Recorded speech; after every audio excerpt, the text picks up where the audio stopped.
Morning dear students, welcome to professor S P Goyal's IAS classroom. प्रिय विद्यार्थियों, जब आप 26 मई को एग्जाम दे के निकलेंगे बाहर एग्जामिनेशन हॉल से, सभी बच्चे ये कहते हैं भी अखबार पढ़ लेते, न्यूज़पेपर पढ़ लेते तो 4-5 क्वेश्चन आराम से ठीक और हो जाते और सेफ हो जाते।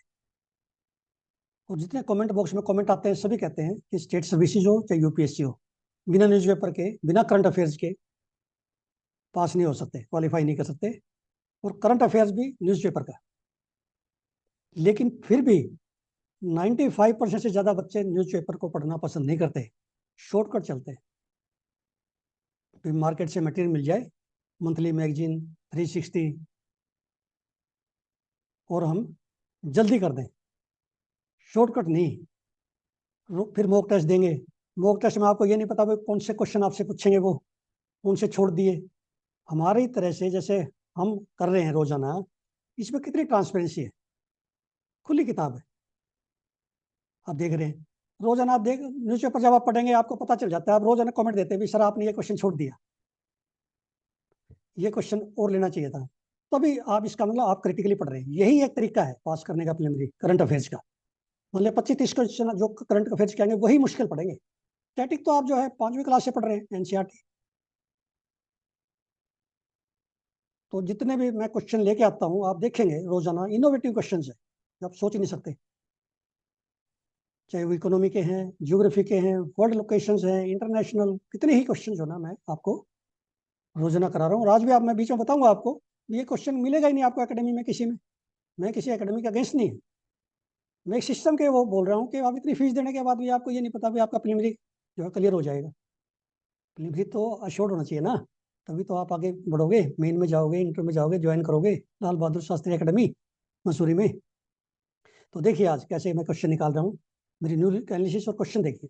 अब ये सबसे पहले आप न्यूज़ देखिए। मैं हमेशा वर्ल्ड न्यूज़ जो है कोई नहीं छोड़ता, कितनी छोटी हो बड़ी हो, लेकिन आज तो बहुत बड़ी है। और न्यूज़पेपर में ये बहुत छोटी सी दी गई है, ये 99% बच्चे नहीं पढ़ेंगे, इसको समझ नहीं आएगी। Ethiopia and Somaliland reach historic agreement on port access. अब इथोपिया के पास क्या है कि रेड सी पे पहुंचने का कोई जरिया नहीं है, लैंड फ्रंटियर है। अब ये सोमालीलैंड नॉर्थर्न का पोर्शन है सोमालिया का, इंडिपेंडेंट हुआ है, हालांकि उसका रिकग्निशन नहीं मिली इंटरनेशनल। वहां पे जो है सोमालीलैंड की जो बरबरा पोर्ट है, बरबरा पोर्ट की एसेस दे दी उन्होंने, बड़ा हिस्टोरिक एग्रीमेंट हुआ है ताकि ये रेड सी से जुड़ जाए इथोपिया। ये ऐसी छोटी न्यूज कोई निकालता ही नहीं। कितनी इंपॉर्टेंट है, ये क्वेश्चन आने वाला है आपके प्रीलिमिनरी का क्वेश्चन है यूपीएससी का बैंक का। अभी देखिए, which of the following African countries have struck a historic agreement to use main port to get access to Red Sea. अब ये मुझे भी नहीं पता था, सोमालीलैंड जो है अलग कंट्री बन गया है, सोमालिया से अलग हो गया है। 91 के करीब हुआ था, 1991। ये अपने आज़ादी घोषित कर ली थी इन्होंने, इंडिपेंडेंस यूनिलेटर। तो ये आपने मैप में देखना है, तो मैंने सुबह इसको अच्छी तरह से मैप में पूरा समझा है, इसी तरह से आपने समझना है। मैप आपके सामने होना चाहिए वर्ल्ड में। अब इसी तरह इसके साथ ही एक न्यूज है, ऊपर देखेंगे आप बॉक्स में ना, छोटी छोटी न्यूज होती है लेकिन कई बार बड़े इंपॉर्टेंट क्वेश्चन होते हैं उसमें। ये इंडोनेशिया की वोल्केनो है, माउंट लेवोटोबी लाकी लाकी। ये पूछ लेते हैं कौन से कंट्री में है, कितना इंपॉर्टेंट है। अब ये अगेन वेरी इंपॉर्टेंट न्यूज। अभी निकालने का ना आपको टेक्निक आनी चाहिए, स्किल है ये। फ्री मूवमेंट रेजिम क्या है, ये इंडिया और म्यांमार के बीच में बातचीत से समझौता हुआ है। उनके जो है, क्योंकि ट्राइबल है ना जो हमारे यहाँ मिजोरम में, मणिपुर में, और वहाँ के जो ट्राइबल है उनके आपस में रिलेशंस है, कल्चरल आइडेंटिटी है, वो अपने जो है उनकी रिलेशंस है।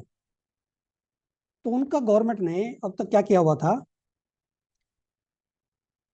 कि 16 किलोमीटर तक दोनों तरफ, म्यांमार और इंडिया में 16 किलोमीटर तक दोनों को, उनके सिटीजन को भी हमारे सिटीजन को भी, ये बिना वीजा के सिंपली जो है बॉर्डर पास लेके, और वो बॉर्डर पास भी 1 साल के लिए वैलिड था, हम क्रॉस कर सकते थे, वो लोग एक दूसरे के जा सकते थे, और एक बार में 2 वीक तक ठहर सकते थे।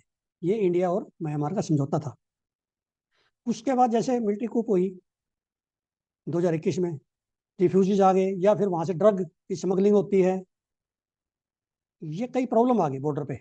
अब इंडिया ने क्या है कि बॉर्डर की फेंसिंग करनी है। ये बॉर्डर जो इंडिया म्यांमार का ज्यादा बॉर्डर जो है ना, खास करके मिजोरम वाला, वो पोरस है, मीन्स वहाँ पे जो है कोई ऐसी दीवार वो फेंसिंग नहीं है।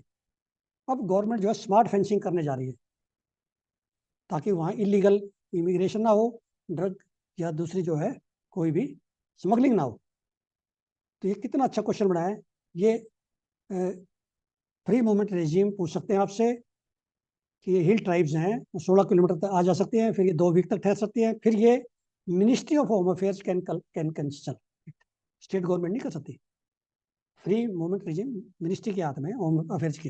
Then after military coup, then these refugees came in Mizoram Manipur. इसका मतलब क्या हुआ, मिजोरम और मणिपुर के तो बॉर्डर लगते हैं। आपसे ये क्वेश्चन मैं हमेशा पूछता हूँ कि भाई name the states which border Myanmar.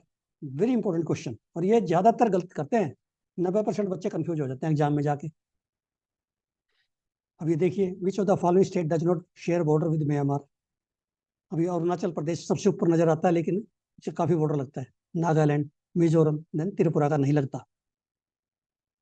अब इसी तरह से आपसे ये ना, जितने भी कंट्रीज हैं हमारे बॉर्डर पे लगते हैं, चाहे भूटान है, चाइना, आपका पाकिस्तान, बांग्लादेश, म्यांमार, जितने भी कंट्री हैं, श्रीलंका, जहाँ पे भी हमारे बॉर्डर जो है ये CF लगी हुई है, सेंट्रल आर्म्ड पुलिस फोर्स, जिसको पैरामिलिट्री फोर्सेस कहते हैं। कौन से कंट्री के लिए कौन सी है, भूटान के लिए कौन सी है, जैसे भूटान में सशस्त्र सीमा बल है, म्यांमार बॉर्डर पर असम राइफल्स है, ये सारी पाकिस्तान बॉर्डर पे, बांग्लादेश बॉर्डर पे, आपको पता होनी चाहिए।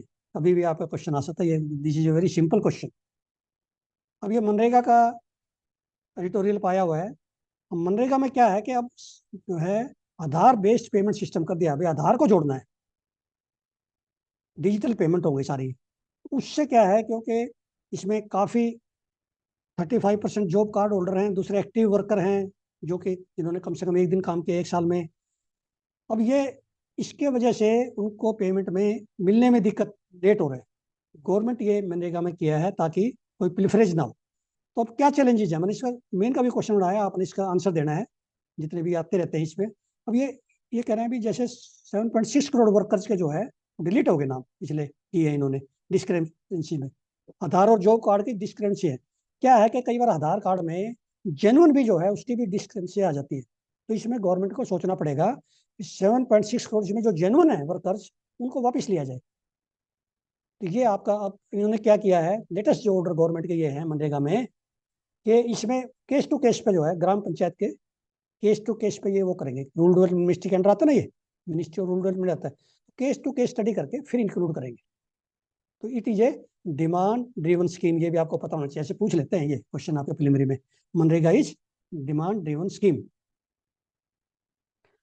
अब ये मालदीव का जब से मोहम्मद मैजू प्रेसिडेंट बना है, तो वो प्रो चाइना पॉलिसी में इंडिया के जो है, अब ये पहले जो प्रेसिडेंट था इब्राहिम सोली, वो इंडिया के प्रो इंडिया था। इंडिया का जो है वहाँ पे जियोग्राफिकल सर्वे, सिक्योरिटी फोर्सेस, जो भी था उनका, इंडिया का उनसे, मालदीव से बहुत अच्छे रिलेशन थे। अब इंडिया को जो है वापिस जो है सोचना पड़ेगा काफ़ी जो है इसमें, क्योंकि उन्होंने ये कहा भी अपनी सिक्योरिटी हटाओ। अभी जब COP28 हो रही थी ना, उससे साइड लाइन में बात हो रही थी, तो इसने इलेक्शंस का इसका एजेंडा था कि भी हम इंडिपेंडेंस सोवरेंटी चाहते हैं, वी डोंट वांट इंटरफेरेंस। अब इसमें जो है मैंने जो क्वेश्चन इसमें निकाला है, जो आप सोच भी नहीं सकते, आप देखना, निकाल के देखो आप, ये कहाँ पे है इसमें, देखना, इसमें पढ़ के देखना कि ये एक एटोल है, आइलैंड टाइप होता है एटोल, मकुनु दो, ये मालदीव में है। अब क्या है, चाइना यहाँ ऑब्जर्वेटरी बनाना चाह रहा था 2018 में, जब प्रेसिडेंट था वो प्रो इंडिया था, अब ये प्रो चाइना है प्रेसिडेंट। तो यदि चाइना वहाँ बेस बनाता है, अपना ऑब्जर्वेटरी बनाता है, तो इंडिया को जो है ये जो है अपनी सोवरेंटी की प्रॉब्लम आ जाएगी अगेन। इसलिए इंपॉर्टेंट है ये एटोल जो है, ये आपको जब एग्जाम में देखोगे ना, तो आप नजर नहीं आएगा क्योंकि कहाँ से दे दिया। अब ये इकोनॉमी पेज और business page, economy page Indian express का, और एक एक्सप्लेन पेज, 2 पेज तो मैं जरूर लेता हूँ, और हिंदू का बिजनेस पेज। ये जो आप मोटी मोटी किताबें पढ़ते हैं ना इकोनॉमी की, बड़ी जो है 2-2 हजार पेज की, उनमें से क्वेश्चन नहीं मिलता आपको, क्वेश्चन यहाँ होता है। अब जितना ये लिखा होता है ना, एक्सप्लेन ई लिखा होता है, उसका मतलब वो कोई कंसेप्ट समझा रहे हैं आपको। मैंने बहुत सारी कंसेप्ट निकाले, जैसे बैंकिंग की आ गई, फिर स्टॉक मार्केट की आएगी, कभी सेबी की आ गई, ये इसमें जो है सारी कंसेप्ट आती है साइड में। तो यहाँ से क्वेश्चन आता है। अब देखना आप क्वेश्चन, आपने सुना भी होता है लेकिन उसका जवाब नहीं दे सकते आप, अब ये इसको पढ़ना, पहले तो इसको पढ़ना, इसके नोट्स बनाने हैं आपने, ये सारे क्वेश्चन इन्होंने दिए हुए हैं, इसमें से मैंने एक क्वेश्चन निकाला, देखना आप। सेविंग और current account is treated as inoperative if there is no customer induced transaction in the account for a period of over 2 years. 2 साल से ज्यादा कोई अकाउंट में हम कोई ट्रांजेक्शन नहीं करें, वो इनऑपरेटिव हो जाएगा। अब हम रोजाना बैंकों में जाते हैं, हमारे इनऑपरेटिव हो जाते हैं, हमारे कई बार ऐसे क्वेश्चन आसपास होते हैं, कोई इसको 6 महीने मान लेगा, कोई 12 महीने, कोई 1.5 साल, 2 साल, 5 साल, अंदाजा होता है जब एग्जाम में जब आंसर देते हैं। क्वेश्चन कितना सिंपल है, ये यहाँ से लेना, एग्जैक्ट आंसर होना चाहिए आपके पास यूपीएससी में। तो 2 साल से ऊपर के जो है कोई भी ट्रांजेक्शन हुई, ये नहीं है कि मान लिया बैंक ने जो ना 5 रुपए डाल दिए उसमें, वो ट्रांजेक्शन है आपने करनी है जाके बैंक में, दैट विल बी वैलिड। दूसरा देखिए, unclaimed deposits are those balances in saving और current account which are not operated for 10 years, इसमें 10 साल है। और term deposit not claimed within 10 years from the date of maturity, जो हमारी FD होती है 10 साल तक हमने जो मैच्योर होगी, उसके 10 साल तक हमने नहीं ली बैंक से, तो अनक्लेम्ड में डाल देते हैं वो ऐसा। तो ये ऐसे क्वेश्चंस जो है कॉमन सेंस के क्वेश्चन जो आपके आसपास हैं, जो हम रोजाना डील करते हैं, वो पूछते हैं। अब ये सिंपल क्वेश्चन दिया, ये तो आपको आता है, मुझे भी आता था ये। विच ऑफ द फॉलोइंग इज और आर बायोमेट्रिक्स आइडेंटिफायर्स, मतलब बायोमेट्रिक्स में क्या क्या यूज होते हैं। तो फिंगरप्रिंट्स है, फेशियल है और आइरिस। देखिए ये आंखों का पूछ लेते हैं, आईज का कौन सा पार्ट जो है इसमें बायोमेट्रिक में आता है, वहां पे आपको 4 पार्ट दे देंगे, कॉर्निया भी दे देंगे, आइरिस भी दे देंगे, सारे दे देंगे। तो ये जो, इसलिए मैं कहता हूँ क्रिटिकली पढ़ो, उसको याद करो, नोट्स बनाओ। जो बच्चे नोट्स बनाएंगे वो प्रिलिमिनरी, मेन और इंटरव्यू में भी। अब जो मैं ये बता रहा हूँ ना, ये जो बच्चे अब इंटरव्यू देने जा रहे हैं ना, जनवरी में इंटरव्यू शुरू हो रहे हैं, ये रोजाना वीडियो सुन लें, कम से कम 1 या 2 क्वेश्चन उसके इंटरव्यू में जरूर आएगा। ये मैंने बता दिया अपने एक्सपीरियंस से 40 साल के। अब नेक्स्ट देखिए, यूएपीए एक्ट रोजाना न्यूज़पेपर में डिस्कस होता है, इसका अमेंडमेंट है 2019 में हुआ है, ये 67 का एक्ट है। It empower the central government to designate an individual as terrorist. अब आप ये कहेंगे भी टेररिस्ट, हम सब पता है सबको ये टेररिस्ट वर्ड रोजाना आता है न्यूज़पेपर में, लेकिन किसी को नहीं पता भी टेररिस्ट होता क्या है। भी सरकार ने अपनी गजट नोटिफिकेशन में क्या बताया है, वो इंपॉर्टेंट है मेरे लिए और यूपीएससी के लिए, ठीक है ना। टेररिस्ट कौन है, ये नहीं है कहने से टेररिस्ट हो जाएगा भी उसको ये टेररिस्ट है। If they are found committing, preparing for, promoting और involve in act of terror, ये 4 चीजें हैं, committing, preparing for, promoting, involvement, 4 है इसमें, याद रखनी है आपने। द सेंटर में designate an individual as terrorist through a notification in the official gazette. भाई सेंट्रल गवर्नमेंट का ऑफिशियल गजट में आना चाहिए नाम,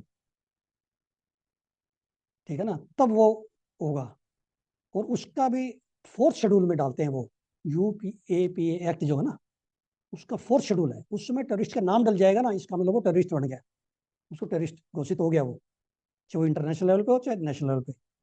then this act, amendment act UAPA 2019 empowers the review committee है, कि इसमें review committee, high level committee बनी हुई है, जिसका रिटायर्ड जस्टिस जो है वो चेयरमैन है, वो सेटअप की हुई है गवर्नमेंट ऑफ इंडिया ने। वहां पे जो है नाम जो है रिमूव हो सकता है, उसके लिए प्रोसीजर है। 4th शेड्यूल में से नाम निकलवाने पे वो कहेगा मैं टेररिस्ट हूँ, उसके लिए होम मिनिस्ट्री को पहले एप्लीकेशन देनी पड़ेगी, फिर वो रिव्यू कमेटी में जाएगी, फिर वो इंक्वायरी करेंगे, फिर इन्वेस्टिगेशन करेंगे, तब नाम उसमें रिमूव हो सकता है। देयर इज प्रोविजन, किसी का गलती से नाम आ गया तो वो अप्लाई कर सकता है, वो अपने जो है कंटेस्ट कर सकता है। कैसे क्वेश्चन आप सोच सकते हैं, कैसे क्वेश्चन। अब ये देखिए, ये मोहम्मद यूनुस का ना ये नोबेल प्राइज मिला था इनको पीस में 2006 में। कंटेंशन है वो ये है, इसको नोबेल प्राइज मिला है। दूसरा, फर्स्ट टाइम माइक्रो फाइनेंस का जो है ना, गरीबी दूर करने के लिए जो पॉवर्टी एलिविएशन प्रोग्राम इसलिए गया था, ग्रामीण बैंक और माइक्रो फाइनेंस फर्स्ट टाइम का मैंने फिर जो है मेन के लिए निकाल दिया। मेन में कभी भी आ सकता अल्टरनेट ईयर पे। वर्ल्ड की सबसे बड़ी स्कीम है ये एम्प्लॉयमेंट की, रूरल एम्प्लॉयमेंट, अश्योर्ड, गारंटीड, जिसका एक्ट है, मतलब गवर्नमेंट को देनी पड़ेगी कंपलसरी। तो इसमें जो है रोज आर्टिकल आते थे, क्या चैलेंजेस है, इंपॉर्टेंट ये, what are the challenges in Aadhaar seeding for मनरेगा बेनिफिशरीज। तो इस आर्टिकल में बहुत 4-5 लाइन बहुत अच्छी दी हुई है, और इस क्वेश्चन को आपने लिख के मुझे मेल करना है, भेजना है। स्टैटिक भी है ये और करंट भी है। अब ये बड़ा इंपॉर्टेंट है, ये आपके 10 नंबर या 15 नंबर का आएगा, मैं बार बार बताता हूँ, इसको आप नोट कर लो। और मैं जो है ये आपको रिपीट करूंगा मेन के बाद, जब आपका मेन हो जाएगा ना, फिर मैं दिखाऊंगा अभी क्वेश्चन मैंने बताया था। अभी the chief election commissioner and other election commissioners appointment, conditions of service and term of office act 2023 मैं हमेशा आपको बताता हूँ, यदि आपने एग्जाम में लिख दिया ना इसमें गलत, एक्ट को गलत लिख दिया, तो फिर मैं तो हमेशा 1 नंबर जरूर काटता हूँ जब मेरे पास कॉपी कोई भी आती है कंपटीशन की एज एग्जामिनर। एग्जैक्ट लिखना है। मैं देख रहा था, मैंने कमिश्नर लिख दिया था, मैंने दोबारा चेक किया, इलेक्शन कमिश्नर चाहिए, मैंने न्यूज़पेपर से दोबारा चेक किया, मैंने खुद गलती की है। अपॉइंटमेंट, कंडीशंस, टर्म है, टर्म्स नहीं है।